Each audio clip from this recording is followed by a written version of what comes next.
आरोप लगे हैं। इस रिपोर्ट की वजह से राजनीतिक गलियारों में सियासी वार पलटवार एक बार फिर से तेज हो गए हैं।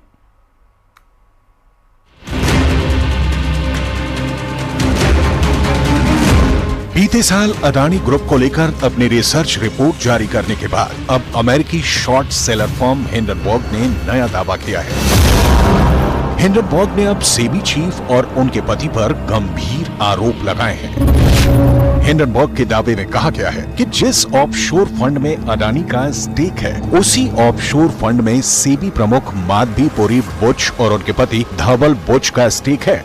हिंडनबर्ग के आरोपों को सेबी की चेयरपर्सन और उनके पति ने सिरे से खारिज करते हुए बेबुनियाद बताया। सेबी चीफ और उनके पति की तरफ से जारी बयान में कहा गया है कि सभी आरोप बौखलाहट और बदले की भावना से प्रेरित हैं। हिंडनबर्ग की रिपोर्ट सच्चाई से परे है। वहीं अडानी ग्रुप ने भी हिंडनबर्ग के आरोपों को नकार दिया। अडानी ग्रुप की ओर से जारी बयान में आरोपों को दुर्भावनापूर्ण और पूर्वाग्रह वाला बताया गया। हिंडनबर्ग के दावों पर अब सियासत भी शुरू हो गई है।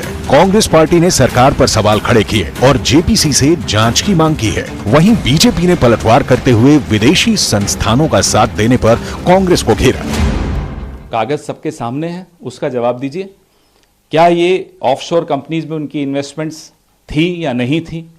ये तो सबके सामने है ना, हाँ या ना का जवाब है। ये तो हम सेबी चीफ से भी कोई सवाल नहीं पूछ रहे, हम गौतम अडानी से भी कोई सवाल नहीं पूछ रहे, हम देश के प्रधानमंत्री से सवाल पूछ रहे हैं। क्या आपकी सरकार, जो कि बड़ी मुस्तैद मानती है अपने आप को, क्या उसको ये जानकारी थी या नहीं थी? ये जॉइंट पार्लियामेंट्री कमेटी से कम में कुछ नहीं मिलेगा। जेपीसी होनी चाहिए, उसी से इन तमाम सवालों का जवाब मिलेगा। जनवरी में हिंडनबर्ग की रिपोर्ट बजट सत्र शुरू होने से ठीक पहले आई थी। कभी रिलीजियस फ्रीडम की रिपोर्ट आती है, कभी किसानों को लेकर कमेंट आता है विदेश से, तो कभी ग्रेटा थनबर्ग का स्टेटमेंट। ये सारे सीक्वेंस जाके देख लीजिएगा, संसद सत्र के दौरान ही आते हैं। और आज बरबस विपक्ष ने जब संसद सत्र का विषय उठाया तो ये और साफ हो गया कि इसका मतलब, ये संदेह बहुत गहरा हो जाता है कि सीमा पार से विपक्ष के कुछ ऐसे तार जुड़े हुए हैं कि भारत के हर संसद सत्र के दौरान एक अव्यवस्था का वातावरण उत्पन्न किया जाए।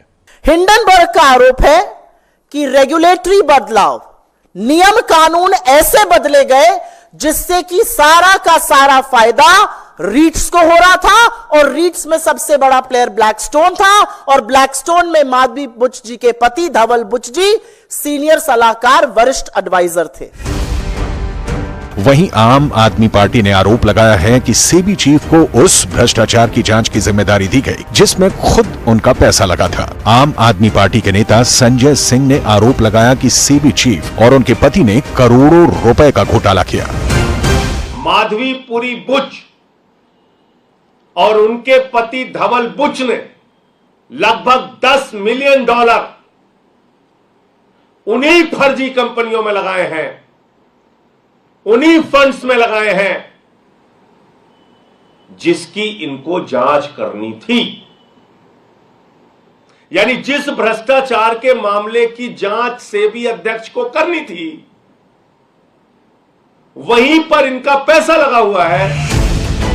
हिंडनबर्ग रिसर्च ने सेबी चीफ पर आरोप लगाए हैं जिनकी नियुक्ति केंद्र सरकार करती है। फिलहाल माधवी पुरी बुच सेबी की चेयरपर्सन है और मार्केट रेगुलेटर की पहली महिला अध्यक्ष हैं। इसके पहले भी हिंडनबर्ग रिसर्च ने अडानी समूह पर आरोप लगाए थे, जिसमें सुप्रीम कोर्ट के निर्देश पर सेबी ने जांच की थी और जनवरी 2024 में हिंडनबर्ग के आरोपों को खारिज कर दिया था।